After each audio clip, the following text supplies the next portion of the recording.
Easy ആയിട്ടും soft ആയിട്ടും എങ്ങനെ നെയ്യപ്പം തയ്യാറാക്കാമെന്ന് നോക്കാം. ഇതിന് വേണ്ടിയിട്ട് 1.5 കപ്പ് പച്ചരി എടുത്തിട്ടുണ്ട്. 400 ഗ്രാം മിൽക്ക് മെയ്ഡിൻ്റെ ടിന്നിലാണ് അളന്നെടുത്തത്. അത് 2 മണിക്കൂറിൽ കുറയാതെ നമുക്ക് കുതിർത്ത് വെക്കണം. ഇനി ശർക്കരപ്പാനി റെഡിയാക്കാൻ വേണ്ടിയിട്ട് 1/2 കപ്പ് വെള്ളം എടുത്ത് തിളച്ചിട്ട് അതിലേക്ക് ഒരു 4 അച്ച് ശർക്കര ഇട്ട് കൊടുക്കുന്നുണ്ട്. ഇതൊരു പാകത്തിനൊരു മധുരമേ കാണുള്ളൂ. ഇനി നല്ലവണ്ണം മധുരം വേണമെന്നുള്ളവർക്ക് 5 അച്ച് വരെ എടുക്കാം. എന്നിട്ട് അത് നന്നായിട്ട് തിളപ്പിക്കാം. ശർക്കരയൊക്കെ അലിഞ്ഞു കഴിഞ്ഞാൽ നമുക്ക് തീ ഓഫ് ചെയ്യാം. ഇനി ബ്ലെൻഡറിലേക്ക് അരി ഇട്ട് കൊടുക്കുക. പിന്നെ ഒരു ചെറിയ പഴവും 1 ടേബിൾ സ്പൂണ് ചെറിയ ജീരകം പൊടിയും 1 പിഞ്ച് സോഡപ്പൊടിയും 2 ടേബിൾ സ്പൂൺ മൈദയും അതുപോലെ നമ്മളുടെ ശർക്കരപ്പാനി അരിച്ചിട്ട് അതിലേക്ക് ഒഴിച്ചു കൊടുക്കുക. എന്നിട്ട് അതൊന്ന് അരച്ചെടുക്കുക. ഇതാണ് ബാറ്ററിൻ്റെ പരുവെന്ന് പറയുന്നത്.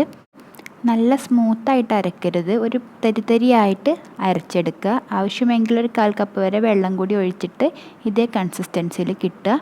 എന്നിട്ട് ഒരു നുള്ളു ഉപ്പും കൂടി ഇട്ട് കൊടുത്തിട്ട് നന്നായിട്ട് മിക്സ് ചെയ്യുക.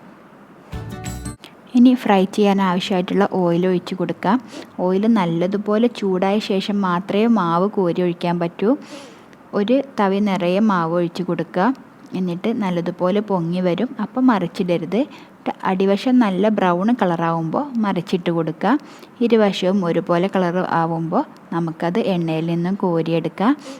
നെയ്യപ്പത്തിന് നല്ലൊരു ടെക്സ്ചർ കിട്ടാൻ വേണ്ടിയിട്ട് വേണമെങ്കിൽ കോരി ഒഴിക്കുന്നതിന് മുമ്പായിട്ട് അതിലേക്ക് അല്പം എള്ളോ അല്ലെങ്കിൽ കരിഞ്ജീരകമോ ഉണ്ടെങ്കിൽ അതോ ഇട്ട് കൊടുക്കാം.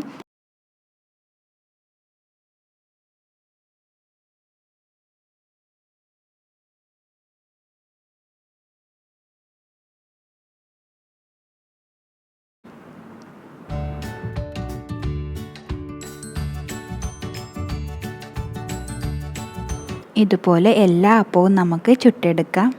ഈസി ആയിട്ട് റെഡിയാക്കാൻ പറ്റുന്നതും അതുപോലെ നല്ല സോഫ്റ്റായിട്ടും നല്ല ടേസ്റ്റിയുമായിട്ടുള്ള ഒരു നെയ്യപ്പമാണിത്.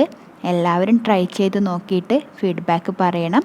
ഇഷ്ടപ്പെട്ടാൽ ലൈക്ക് ചെയ്യുക, ഷെയർ ചെയ്യുക. Thanks for watching.